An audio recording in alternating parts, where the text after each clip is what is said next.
You're in the Matrix. So, well, what we wanted to do for our presentation, or for our project, is to try to take grocery to the next step. How do you actually interact in the virtual reality to be able to interact, grab an item, and add it to your cart?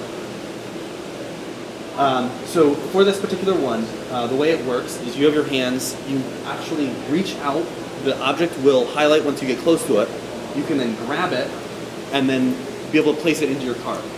In the front of it, we have a display that actually says how many items you have in your cart, little notification with the fireworks that shows that you actually had the item get added.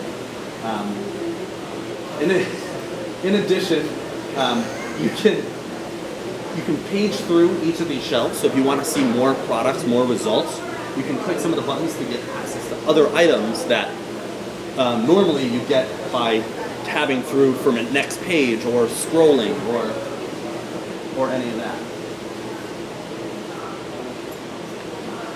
So for this particular one, we have 3 different scenes set up.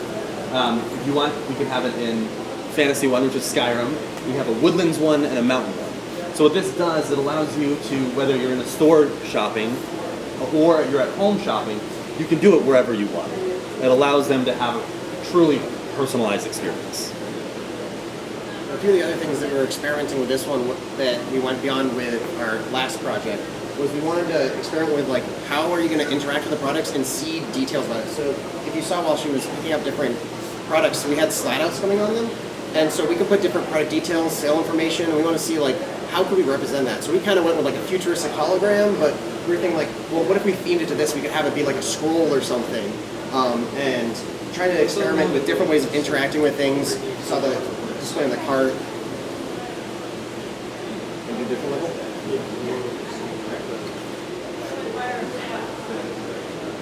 So this particular scene, for example, is the Woodland one.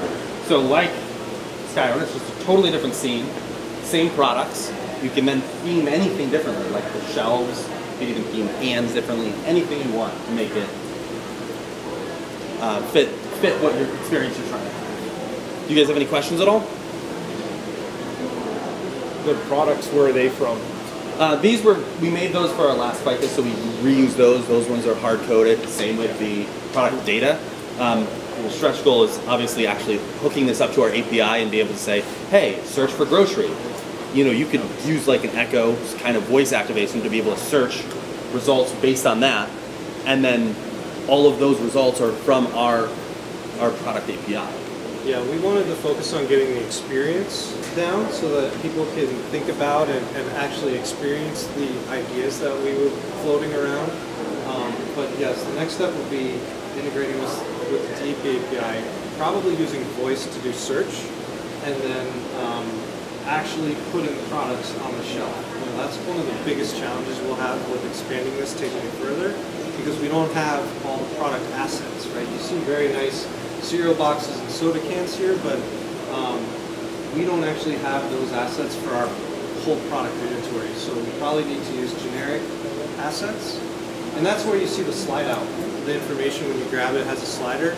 We did that so that we could use generic assets, but still display unique product information when we get to that point. You could have like CPGs, like Coke actually pays to have their Coke soda can in there to actually use, to actually interact with. You know, there's all different types of promotion where you can have one aisle of the shelf with just promotional advertising, where you search grocery, or you search breakfast, and then Kellogg's is the one that shows up right in the first results for you.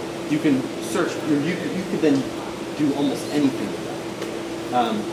You got fun promotions for various CPGs or like coupons. Like, imagine you had a coupon where we'll give you 50 cents off this can of soda if you toss it from 5 yards away from your cart and make it in there. And if you miss, then, well, you can try it again because we still want your money. This is... Yeah. So it just kind of shows the possibilities that we can experiment with so many different things for this. And nobody has to clean up the mess, which is really great. You can't do this in a real store. The employees would get very irate with you. Yeah, and another benefit with that is, like, you don't actually need a physical store. So you don't need to update all your aisles with your planograms. Oh, we don't have to worry about stocking. We don't have to worry about, hey, Coke is trying to do a new promotion here. You know, you can just immediately update all of these and have it exactly the way you want. You know, you could then think personalized experience. We do digital end caps. You could have that same type of personalized experience in these worlds. So this is our third scene, the mountain valley. It's very serene and peaceful. Like that. As you notice, again, we rethemed the shelf for each scene, so that it has a more colorized shelf for this scene as opposed to the woodland one, which is very wood grain. Okay, let's get some other people in there. Who wants to try it? Yeah? Yes. Yes. Which scene do you want to try? Woodland, mountain, or sky? And you'll try it after, and then you'll try it. What would you guys be able to do with something like a retailer API that contains the shelf location of every item you're storing? Yeah, I mean, that we could like actually build a whole store. Wakefern wants us to, like, we're going to use that, anything like that. So File mapping? we could build a virtual grocery store and use the aisle data to map products to aisles. Yeah, like literally So we'll have here, press that down, okay. this one goes the other way. The triggers are how you grab. So you hold the trigger and it's close to the product. You'll know you can grab a product because it becomes highlighted. From there, the rest is pretty intuitive. in testing we have run it. So walk up to the shelf, That's reach just out. Once the part of it. product becomes highlighted, that's when you can pull the trigger. And like, we play around so many different So leave your hand on top of like that soda or anything. Okay. Oh, I see. Hold the trigger and you can pick it up. Pull the trigger. Try and put something